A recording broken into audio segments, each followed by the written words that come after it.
Welcome friends. Siragadikka ஆசை இன்னைக்கு எபிசோடில் என்ன சுவாரஸ்யமான சீன்ஸ் வரப்போகுதுன்றதை பற்றி பார்க்கலாம்.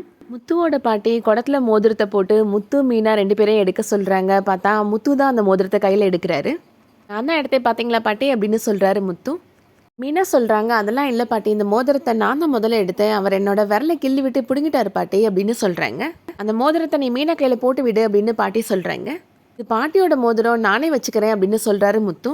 அது போட்டு விடுன்னு சொல்கிறேன் அப்படின்னு சொல்கிறாங்க பாட்டி. இப்போது மீனா கையில் அந்த மோதிரத்தை போட்டு விடுறாரு முத்து. மீனா முத்து 2 பேருமே இப்போது அப்பளத்தை வச்சு உடைக்கிற மாதிரி காமிக்கிறாங்க. 2 பேருக்குள்ளேயும் ஒரு சின்ன ரொமான்ஸ் வர மாதிரி காமிக்கிறாங்க. விஜயாவோட ஃப்ரெண்டு பார்வதி இப்போது விஜயாவுக்கு கால் பண்ணுறாங்க. என்னை கோவிலுக்கு வர சொல்லிவிட்டு நீனும் வரவே இல்லை, மனோஜையும் ரோகிணியும் கூட்டிகிட்டு வா அப்படின்னு சொல்கிறாங்க. அவங்க 2 பேரும் இன்னும் எந்திக்கல போல், கதவே திறக்கலை அப்படின்னு சொல்கிறாங்க விஜயா. நான் போய் கதவை தட்டினா அது நாகரிகமாக இருக்காது, அவங்களே எழுந்து வரட்டும் அப்படின்னு சொல்கிறாங்க விஜயா.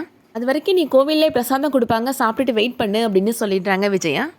விஜயா மீனாட்ட சொல்கிறாங்க, இன்றைக்கி என்ன சமைக்கிறதுன்னு என்கிட்ட கேட்கவே இல்லையே அப்படின்னு கேட்குறாங்க. மீனா சொல்கிறாங்க, நான் நைட்டு கேட்குறப்பயே ஏதாவது ஒன்று சமைச்சு வேணும் தானே சொன்னீங்க அப்படின்னு சொல்கிறாங்க.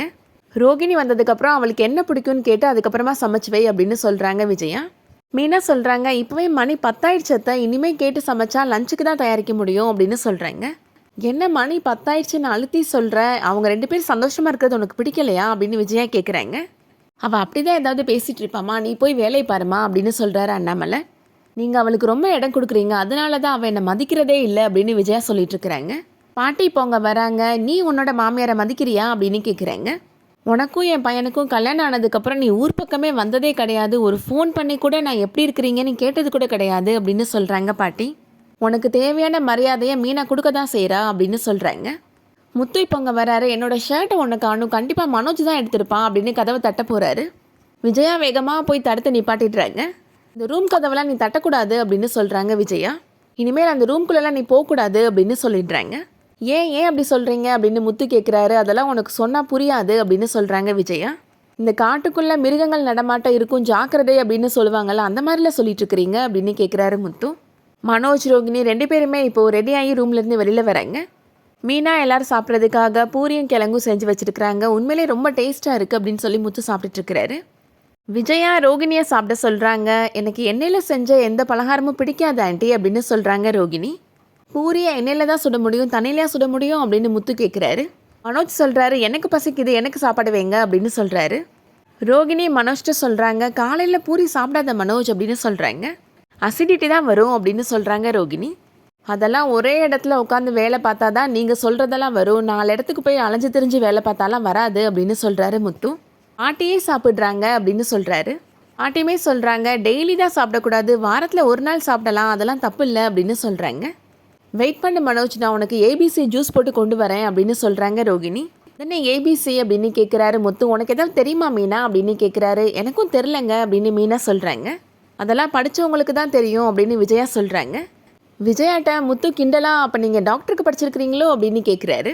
ஆப்பிள், பீட்ரூட், கேரட் 3ஐயும் சேர்த்து ஜூஸ் பண்ணுறது தான் ஏபிசி ஜூஸ் அப்படின்னு சொல்கிறாங்க ரோகிணி. ரோகிணிகிட்ட விஜயா, எனக்கும் அதே கொண்டு வந்து கொடுத்துடுமா, நானும் ஹெல்த்தியாக சாப்பிட்றேன் அப்படின்னு சொல்கிறாங்க. ரோகிணி இப்போ அந்த ஜூஸ் ப்ரிப்பேர் பண்ணிட்டு கொண்டு வந்து கொடுக்குறாங்க. பாட்டி அண்ணாமலைகிட்ட சொல்கிறாங்க, வந்த நாளே புது மருமக சமையல் கட்டை 2 ஆக்கிட்டா அப்படின்னு கேட்குறாங்க. அவளுக்கு பிடிச்சதை அவள் செஞ்சு சாப்பிட்டுட்டமேம்மா அப்படின்னு சொல்கிறாரு அண்ணாமலை. பூரி கிழங்கு ரொம்ப டேஸ்ட்டாக இருந்துச்சு அப்படின்னு முத்து சொல்லிட்டு இருக்கிறாரு. மனோஜும் விஜயாவும் அந்த ஜூஸை குடிக்கிறாங்க. அந்த டேஸ்ட் அவங்க 2 பேருக்கும் சுத்தமாக பிடிக்கவே இல்லை. இருந்தாலும் ரொம்ப டேஸ்ட்டாக இருக்குமா அப்படின்னு சொல்கிறாங்க விஜயா. ஒழுங்காக டேஸ்ட்டாக பூரியை சாப்பிட்ருக்கலாம், இப்படி தேவையில்லாமல் மாடு கழனி தண்ணி குடிக்கிற மாதிரி குடிச்சிட்ருக்கிறீங்க அப்படின்னு சொல்லி கிண்டல் பண்ணுறாரு முத்து. முத்து மீனா மேலே ரொம்ப அஃபெக்ஷனாக இருப்பாரோ அப்படின்னு ரோகிணி விஜயாட்ட கேட்குறாங்க. அதெல்லாம் ஒன்றும் இல்லைம்மா, அவன் இன்னைக்கு தலையில் தூக்கி வச்சு பேசுவான், நாளைக்கு காலில் போட்டு மிதிப்பான் அப்படின்னு சொல்கிறாங்க விஜயா. உங்கள் அப்பா பாட்டி சொல்கிறத ஓரளவுக்கு கேட்பான், அவ்வளோதான் அப்படின்னு விஜயா சொல்கிறாங்க. எனக்கு பார்த்தா 2 பேருமே ரொம்ப அஃபெக்ஷனாக இருக்க மாதிரி தான் தெரியுது, அப்புறம் அவங்க 2 பேருக்கும் ஃபர்ஸ்ட் நைட் நடக்கவே இல்லை அப்படின்னு ரோகிணி கேட்குறாங்க. விஜயா சொல்கிறாங்க, நான்லாம் அதை பற்றிலாம் கண்டுக்க மாட்டேம்மா, எனக்கு நீங்கள் 2 பேரும் சந்தோஷமாக இருந்தால் போதும் அப்படின்னு சொல்லிடுறாங்க. பாட்டியுமே இப்போ அவங்க கிராமத்துக்கு கிளம்பி போகிறாங்க. இன்னும் 4 நாள் இருந்துட்டு போகலாம்ல பாட்டி அப்படின்னு சொல்கிறாங்க மீனா. ஊரில் நிறைய வேலை இருக்குமா, ஏதாவது ஒன்றுனா எனக்கு கால் பண்ணு, தைரியமாக இரு அப்படின்னு சொல்லிட்டு போகிறாங்க பாட்டி. ரோகிணி, விஜயா, மனோஜ் 3 பேருமே கோவிலுக்கு கிளம்பி போகிறாங்க. விஜயா மீனாட்ட சொல்கிறாங்க, நாங்கள் போயிட்டு வரதுக்குள்ளே சமையல் ரெடியாக இருக்கணும் அப்படின்னு சொல்லிட்டு போகிறாங்க. அதோட இன்றைக்கான எபிசோட் முடியுது. இந்த வீடியோ பிடிச்சிருந்துச்சுன்னா லைக் பண்ணிக்கோங்க. ரெகுலராக சீரியல் அப்டேட்ஸ்க்கு நம்ம சேனலை சப்ஸ்கிரைப் பண்ணிக்கோங்க. தேங்க்ஸ் ஃபார் வாட்சிங்.